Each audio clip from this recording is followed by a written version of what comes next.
So hello friends and welcome back to my YouTube channel. I hope you are absolutely fine और very good morning. तो वैसे तो हो चुकी है गुड आफ्टरनून, क्योंकि जब आप लोग ये वीडियो देख रहे होगे तो गुड इवनिंग या गुड आफ्टरनून हो रही होगी। रीज़न ये है, सॉरी फॉर दैट, ये पूरा वीक मैं वीडियो शाम को ही अपलोड कर पाऊंगा, मतलब शाम को ही वीडियो लाइव होंगे मेरे।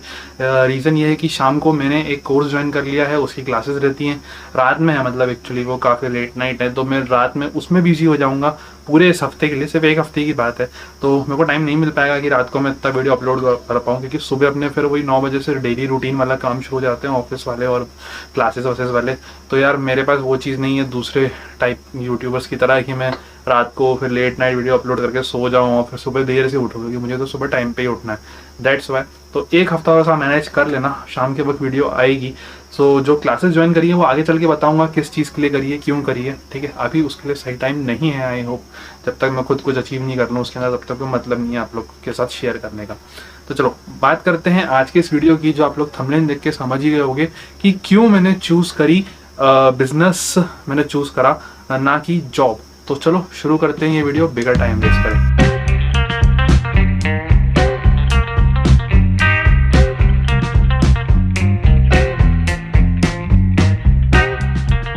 तो यार देखो, सीन ऐसा है कि मैं स्कूल में एक एवरेज स्टूडेंट था।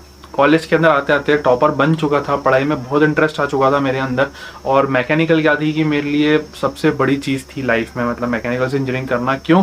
क्योंकि मेरे को शुरू से मशीनों के अंदर, गाड़ियों के अंदर इंटरेस्ट रहा है। इस वजह से मैंने उसे बहुत अच्छे से करा और इसी वजह से मैं कॉलेज के अंदर टॉप भी कर पाया, क्योंकि मैंने कभी रट के टॉप नहीं करा। मैंने अपने ज्ञान से, अपनी नॉलेज के बलबूते पे टॉप किया है वहाँ पर। मैं लिटरली आपको एक चीज़ बोल सकता हूँ। और मेरे साथ के जो दोस्त लोग थे, जो मेरे स्टूडेंट्स, मतलब सॉरी, साथ में जो मेरे पढ़ते थे वहाँ पे, हम लोग साथ में जो स्टूडेंट्स थे सब लोग, उनसे भी अगर आप कभी मौका मिले, किसी को जानते हो या जो लोग मेरे इस वीडियो को देख रहे हैं वो भी जानते होंगे इस चीज़ को लेके। कॉलेज तो बहुत ही कम अटेंड करता था यार मैं, मेरा रिकॉर्ड था कि मैं हाफ डे में भाग के आ जाता था, लेकिन फिर भी टॉप कर लेता था। उसके पीछे रीज़न ये था कि मैंने हर एक चीज़ को समझा था, ना कि सिर्फ रटा था, ठीक है। लेकिन बिजनेस की शुरुआत यहाँ से नहीं हुई। एक्चुअली ये हुआ कि मैंने प्लान में कहीं ना कहीं था कि नहीं यार, लाइफ में कहीं ना कहीं जाके मैं खुद का एक वर्कशॉप डालूंगा, क्योंकि गाड़ियों का शुरू से शौक रहा था, मेरा एम वहीं तक था। और एक बड़ा एम था, वो आज भी है, कि मेरे को जाके खुद एक स्पोर्ट्स कार डिज़ाइन करनी है, इंडिया में बनी हुई स्पोर्ट्स कार। आप सब जानते होंगे डीसी अवंती एक लौती इंडिया में बनी हुई स्पोर्ट्स कार थी, लेकिन मैं उसे पूरी तरह स्पोर्ट्स कार नहीं मानता। उसके पीछे बहुत सारे रीज़न है, वो कभी और डिस्कस करूंगा। ये वीडियो शायद उसके लिए ठीक नहीं होगा कि डीसी अवंती क्यों पूरी तरीके से स्पोर्ट्स कार नहीं थी। तो दुनिया के अंदर जो टॉप मैन्युफैक्चरर्स हैं ऑटोमोबाइल सेक्टर में, उन सब की कोई ना कोई एक गाड़ी ऐसी है जो स्पोर्ट्स कार सेगमेंट में आती है, ताकि होंडा तक, मतलब जो कि एक जापानीज ब्रांड है, उस तक की एक स्पोर्ट्स कार आती है, ठीक है। तो फिर हम इंडिया की जो ऑटोमोबाइल मैन्युफैक्चरिंग कंपनीज हैं, महिंद्रा हो गई, टाटा हो गई, काफ़ी बड़ी कंपनी है, ये भी ऑल ओवर वर्ल्ड अपनी गाड़ियों को बेचती हैं, तो फिर इनकी स्पोर्ट्स कार क्यों नहीं हो सकती? इसलिए तो मैंने सोचा था कि हम क्यों पीछे रहें, तो हम भी कोई ना कोई स्पोर्ट्स कार जरूर बनाएंगे।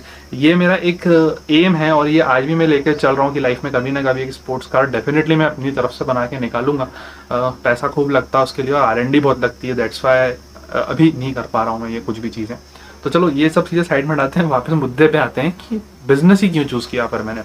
तो जब मेरी इंजीनियरिंग खत्म हुई तो उसके बाद हर कोई स्टूडेंट जैसे इंडिया में करता है, जो मैंने कहा कि हम जॉब की प्रिपरेशन करनी शुरू कर देते हैं, गवर्नमेंट जॉब्स के लिए जो वैकेंसीज निकलती है उनके लिए। मैंने भी सेम चीज़ करी, गेट और बैंक की प्रिपरेशन करी। लिटरली बता रहा हूँ, मैंने फर्स्ट अटैम्प्ट में बैंक का पेपर दिया था, पेपर बहुत ईजी था। मैंने उस पेपर के लिए बिल्कुल तैयारी नहीं करी थी। अगर मैंने तैयारी करके वो पेपर दिया होता तो आई डेफिनेटली चैलेंज कि मैं फर्स्ट अटैम्प्ट में पेपर तो क्लियर कर लेता। इंटरव्यू दे पाना, इंटरव्यू क्लियर कर पाना और जॉब सिक्योर कर पाना, ये बात अलग थी। कट ऑफ तो डेफिनेटली क्लियर होता मेरा, क्योंकि पेपर बहुत बहुत बहुत सिंपल था मेरे लिए वो पेपर, ठीक है। लेकिन उसी टाइम पे मैंने एक कोचिंग इंस्टीट्यूट में पढ़ाना शुरू किया था जस्ट, ठीक है। तो ये हुआ कि मैं कभी भी टीचिंग लाइन में जाना नहीं चाहता था। मेरी मम्मी के कहने पे मैंने टीचिंग लाइन में काम करना शुरू करा, कि मम्मी ने बोला कि यार पॉकेट मनी मिल जाएगी, तेरा कॉलेज वैसे ही हो चुका है, तू गवर्नमेंट प्रिपरेशन कर रहा है, यही सोच के कर ले कि फॉर्म वॉर्म भरने के लिए और अपने जेब खर्चे के लिए, पेट्रोल वेट्रोल के लिए तेरे को पैसे मिल जाएंगे। तो मैंने भी बोला कि चलो ठीक है, फाइनेंशियली हम इतने स्ट्रॉन्ग नहीं थे, तो मैंने बोला चलो थोड़ा सपोर्ट ही हो जाएगा और क्या, हर चीज़ के लिए मुझे घर वालों से पैसे मांगने की ज़रूरत नहीं पड़ेगी। तो मैंने ऐसा करना शुरू किया, मैंने पढ़ाना शुरू करा। अब मैं जब पढ़ाने गया तो मेरे पास सबसे पहला जो बैच था, जो शायद वीडियो देख भी होंगे वो बच्चों में से कुछ हो सकता है, पक्का नहीं कह सकता, वो मॉनफोर्ड और सेंट पॉल के स्टूडेंट्स थे, क्लास 10th के। मैंने उनको पढ़ाया, उनका रिजल्ट अच्छा रहा टर्म 1 में। फिर उसकी देखा देखी मेरे पास एक स्टूडेंट था 12th का, उस टाइम पे भी टर्म 1 का, मैंने उसे पढ़ाया, उसके साथ मेहनत करी। नतीजा ये निकला कि टर्म 2 में हमारी सामने भी एक कोचिंग इंस्टीट्यूट होता था, उसके भी 12th के बच्चे मेरे पास आ गए काफ़ी सारे, मेरा अच्छा खासा बैच बन गया 10th का 12th का। अब हुआ क्या कि फीस का स्ट्रक्चर कुछ ऐसा तय हुआ था। देखो मेरी फर्स्ट टाइम कुछ कमाने के उसमें मैं लाइन में गया था, प्रोफेशनल लाइन में, तो फीस स्ट्रक्चर कुछ ऐसा तय हुआ था कि पर स्टूडेंट पर मंथ मुझे 500 मिलेगा। ठीक है, आई एम हैप्पी, मेरे लिए इतना बहुत था क्योंकि मेरे पास काफ़ी अच्छे खासे बच्चे थे तो अच्छा खासा अमाउंट आ जाता था। लेकिन जब मुझे ये पता चला कि एक्चुअल फीस जो है वो 1000 रुपीज़ पर स्टूडेंट पर मंथ है, आप एक डिवाइड करो अगर टोटल उसको, तो उसके कंपैरिजन में मुझे कितना मिल रहा है, सिर्फ 50%। पढ़ा कौन रहा है, मैं पढ़ा रहा हूँ। ठीक है, रिजल्ट जनरेट किस वजह से हो रहा है, मेरे वजह से। लेकिन जो कोचिंग इंस्टीट्यूट के जो ओनर थे, जो मालिक थे, वो 500 रुपीज़ किस चीज़ पे नाम रखते थे, मतलब पैसे हमसे लेते थे इस चीज़ का कि इलेक्ट्रिसिटी यूज़ हो रही है, जगह का किराया जा रहा है, और उसके अलावा कोचिंग इंस्टीट्यूट का एक नाम या एक जो इंफ्रास्ट्रक्चर जो हमें प्रोवाइड कर रहे हैं वो इन सब चीज़ों के नाम पे। ठीक है, पहले ही बता दूं कोचिंग इंस्टीट्यूट में बिजली का बिल कोई बहुत ज़्यादा नहीं आता हमारे जैसे इंस्टीट्यूट में जहाँ मैं पढ़ाता था, क्योंकि वहाँ एसी यूज़ होते नहीं थे, इलेक्ट्रिसिटी यूज़ होती थी सिर्फ लाइट और पंखे के लिए। उसमें कितनी बिजली जाएगी यार, और जगह भी कोई ऐसी नहीं थी कि बहुत ज़्यादा महंगे इलाके में रिहाइश ऐसे ही कोई इलाके में थी, नॉर्मल जगह में थी, तो मतलब किराए भी कोई मैं नहीं मानता बहुत ज़्यादा होगा, मतलब हार्डली उस टाइम पे 10,000 के आसपास किराया रहा होगा। तो मैं तो सिर्फ साइंस पढ़ाने गया था, पढ़ाने वाले तो वहाँ कॉमर्स वाले भी थे, मैथ्स वाले टीचर्स भी थे। ठीक है, तो फिर मुझे थोड़ा सा यहाँ पे लगा कि यार मतलब मैं मेहनत कर रहा हूँ, मैं बच्चों के साथ अपना टाइम दे रहा हूँ, उनका रिजल्ट बनवा रहा हूँ, उसके बाद मुझे क्या मिलता है, मुझे 50% ऑफ द फीस मिलती है। 50% उस इंसान की जेब में जा रहा है जिस इंसान का उसमें कुछ रोल ही नहीं है, मतलब वो इंसान तो सिर्फ एक अपने ऑफिस खोल के बैठने के नाम पे 500 रुपीज़ पर टीचर पर स्टूडेंट कमा रहा है। ठीक है, तो आप सोचो उनकी कमाई कितनी भयानक थी। फिर उसी के टाइम मेरा BHL अप्रेंटिस के अंदर हो गया, इंजीनियरिंग के अंदर मैं वहाँ गया, तो वहाँ जाके भी मैंने एक चीज़ समझी, एक चीज़ पकड़ी जो वहाँ पे चल रही थी। जितने गवर्नमेंट एम्प्लॉयज़ हैं, कुछ लोग ये वीडियोस भी देख रहे होंगे, सबके सर पे लोन है, ऐसा कोई नहीं है। मैं बोलता हूँ मेरे सर पे भी लोन है, आज है मेरे सर पे लोन। अब मैं बताता हूँ कि कैसे क्या फ़र्क है। तो उन सबके सर पे भी लोन है, उनके पास एक ही सोर्स ऑफ इनकम है, मैक्सिमम 90% के पास एक ही सोर्स ऑफ इनकम है, वो है उनकी सैलरी। ठीक है, अब सब होम लोन ले लेते हैं, कार लोन ले लेते हैं, अगर बच्चे बड़े हो गए तो एजुकेशन लोन ले लेते हैं, और ये क्रोनोलॉजी लगातार चलती रहती है। हर जॉब करने वाले के साथ यही क्रोनोलॉजी होती है कि मान लो एग्जांपल के लिए कि एक आदमी है, उसने अपनी एजुकेशन पूरी करी, एजुकेशन पूरी करने के बाद वो जॉब में लगा, कुछ ही साल में पेरेंट्स उसकी शादी करवा देंगे, शादी के बाद फिर अब जब शादी हो जाती है तो धीमे धीमे जिम्मेदारियां बढ़ जाती है, वो इंसान कार खरीदेगा, वो इंसान घर खरीदेगा, बच्चे होंगे तो उनकी पढ़ाई में इन्वेस्ट करेगा, फिर बच्चे बड़े होंगे तो बच्चों को कहीं अच्छे कॉलेज में एडमिशन दिलाएगा, सेटल करेगा, फिर बच्चों के अंदर भी सेम वही स्ट्रगल शुरू की, बच्चे एक अच्छी एजुकेशन को हासिल करके अच्छे परसेंटेज लाके अच्छे कॉलेज में एडमिशन लेके एक अच्छी जॉब को सिक्योर करेंगे। फिर बच्चे पढ़ाई के चक्कर में तो बाहर जा ही चुके थे, जॉब के चक्कर में भी बाहर चले जाएंगे। अब वो जिस नए शहर में जाएंगे वहाँ पे वो वापस से सेम वही सारी चीज़ें करेंगे कि वो वापस से वहाँ पे एक घर बनाएंगे, वापस से वहाँ पे एक कार खरीदेंगे। क्यों? क्योंकि उनके फादर ने जो ये सब चीज़ें करी थी तो किसी और सिटी में करी थी, वहाँ तो वो जॉब कर नहीं सकते। मैक्सिमम केसेस में यही होता है। ठीक है, तो क्या हो रहा है कि हम एक उसी साइकिल में बंद के रह गए। ठीक, अब इसी दौरान मैंने कुछ बुक्स भी पढ़नी शुरू करी, मेरे को थोड़ा सा शौक है, थोड़ा है, बहुत ज़्यादा नहीं। ठीक है, तो Rich Dad's Cash Flow Quadrant book के बारे में आपने सुना होगा, नहीं सुना होगा तो सुन लो और पढ़ लो। इस क्वाड्रेंट में 4 हिस्से होते हैं ना, क्वाड्रेंट मतलब 4 हिस्से, तो एक स्क्वायर के 4 हिस्से। तो सबसे पहला हिस्सा जो होता है वो एम्प्लॉयज़ का होता है। एम्प्लॉयज़ के पास टाइम बिल्कुल नहीं होता, मैं चार्ट बना के समझा दूंगा आप लोगों को, तो आप देखते चलना उस चार्ट में। एम्प्लॉयज़ के पास टाइम बिल्कुल भी नहीं होता, मगर पैसा होता है। ठीक है, कब तक? जब तक वो जॉब कर रहे होते हैं। रिटायरमेंट के बाद भी होता है एज अ पेंशन, लेकिन बहुत ज़्यादा सरप्लस अमाउंट नहीं होता।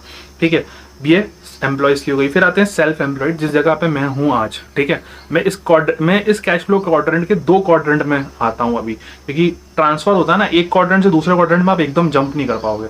तो मैं अपने बताता हूँ सेल्फ एम्प्लॉयड। सेल्फ एम्प्लॉयड जैसे कि लॉयर, डॉक्टर्स, ठीक है, या कुछ प्रोफेशनल्स होते हैं। जैसे मैं एक आजकल इंडिपेंडेंट टीचर के रूप में काम कर रहा हूँ, बच्चों को पढ़ाता हूँ, होम ट्यूशंस लेता हूँ, तो मैं एक सेल्फ एम्प्लॉयड हुआ। मेरे पास पैसा भी है, समय भी है। ठीक है, लेकिन स्थिरता नहीं है, ये मैं खुद मानता हूँ। ठीक है, क्योंकि कंसिस्टेंट नहीं रहता हमारा कुछ भी, सब ऊपर नीचे होता रहता है। फिर इसके अंदर आते हैं हम लोग तीसरे क्वाड्रेंट में। तीसरा क्वाड्रेंट जो है वो बिजनेसमैन का है। मैं इसमें भी हूँ क्योंकि मैं बिजनेस भी कर रहा हूँ साथ में, मेरे 2 बिजनेस चलते हैं, आप लोग जानते हो। जैसे कि उसके अंदर इसमें क्या होता है कि लोग आपके लिए काम करते हैं और आपको पैसा कमा के देते हैं।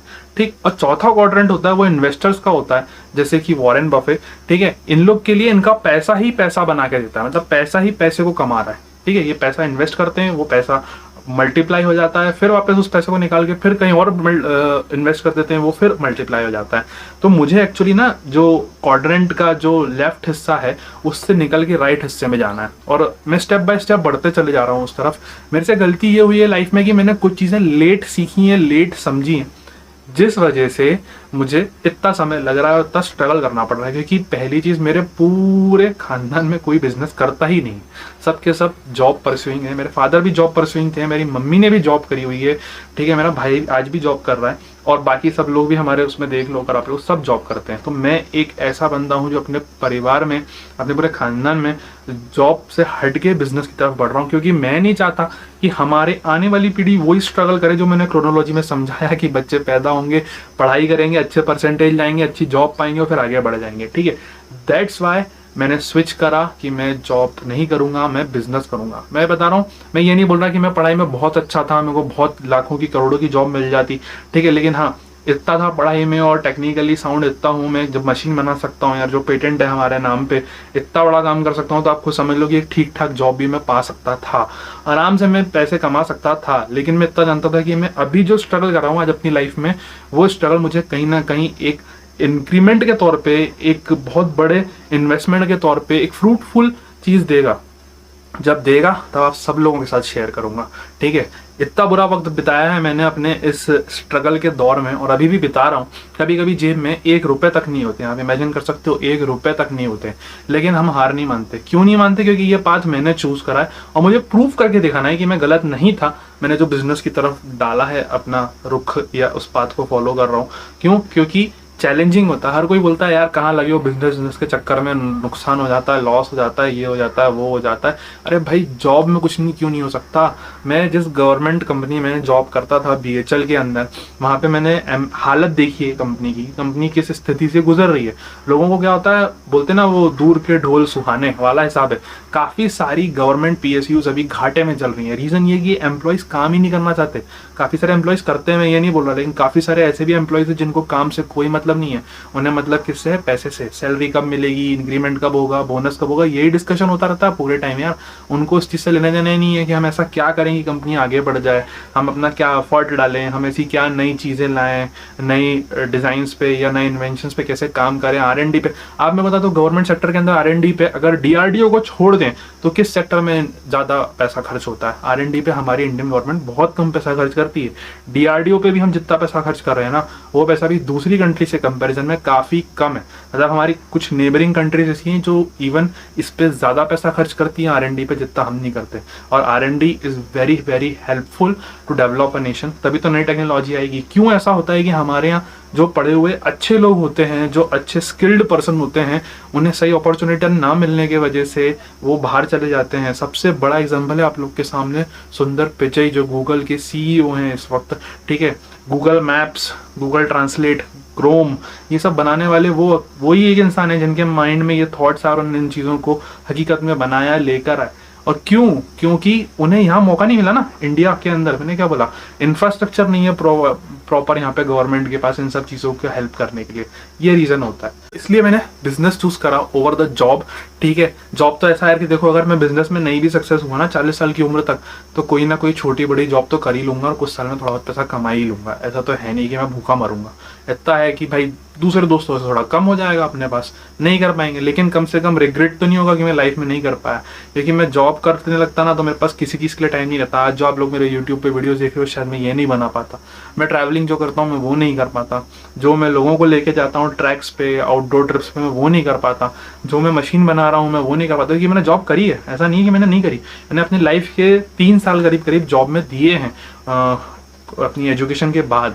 और वो 3 साल के सीख ने ही मुझे ये बदलाव के लिए प्रेरित करा कि मैं क्यों जॉब से छोड़ के बिजनेस लाइन में जाऊं। मेरे को बताओ, क्या मुकेश अंबानी के बच्चों को जॉब करने की जरूरत है? आप खुद सोचो, लिटरली सोचो, ठीक है। क्या बिल गेट्स के बच्चों को जॉब करने की जरूरत है?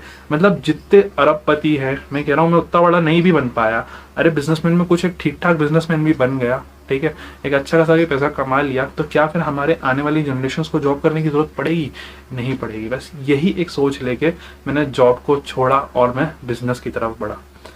तो यही थी भैया जर्नी पूरी मेरी, कि मैं क्यों बिजनेस करता हूँ, मैं जॉब क्यों नहीं करता, दैट्स वाई। और अभी भी मैं अपनी लाइफ में काफ़ी कुछ सीख रहा हूँ, क्योंकि ऐसा तो है नहीं पैदा ही होते मैं बिजनेसमैन बन जाऊँ। और मैंने बताया जैसे मेरे घर में किसी ने बिजनेस करा नहीं है तो मेरे को कोई गाइडेंस देने वाला भी नहीं है, अपनी गलतियों से भी सीखता हूँ। बिजनेस में मैंने 3 बार बड़े बड़े लॉसेस भी करे हैं अपने खुद के। ये लॉसेस मैं इस वीडियो में नहीं, किसी और वीडियो में डिस्कस करूंगा आप लोगों के साथ। बड़े बड़े लॉसेस, छोटे मोटे लॉस नहीं है बॉस, बड़े बड़े 3 लॉसेस करे हैं मैंने अपनी लाइफ में, ठीक है। लेकिन उनसे निकला हूं ना बाहर, उभरा हूं ना, तो बस लगे हुए बोलते हैं ना करत करत प्रयास से, ठीक है। तो हम प्रयास कर रहे हैं, लगातार स्टेप फॉरवर्ड लेते चले जा रहे हैं, इसलिए। तो चलो इस वीडियो को रखते हैं यहीं तक, मेरे ख्याल से काफ़ी लंबा हो गया होगा इतनी देर में ये वीडियो।